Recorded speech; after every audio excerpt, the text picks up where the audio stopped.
Gigi Indonesia masih terus membangun kesadaran warga untuk meningkatkan kesadaran pentingnya menjaga kesehatan gigi.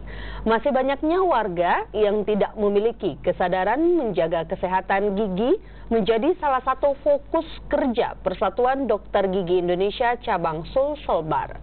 Pihaknya pun akan terus berupaya untuk melakukan sosialisasi pentingnya merawat gigi.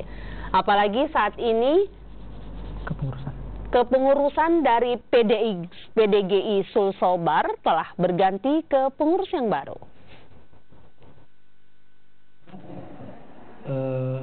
Mengikuti kami persilakan kalau ada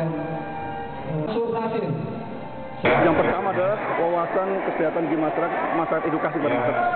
Bahwa kalau berobat gigi ya ke dokter gigi, bukan ke tempat yang lain.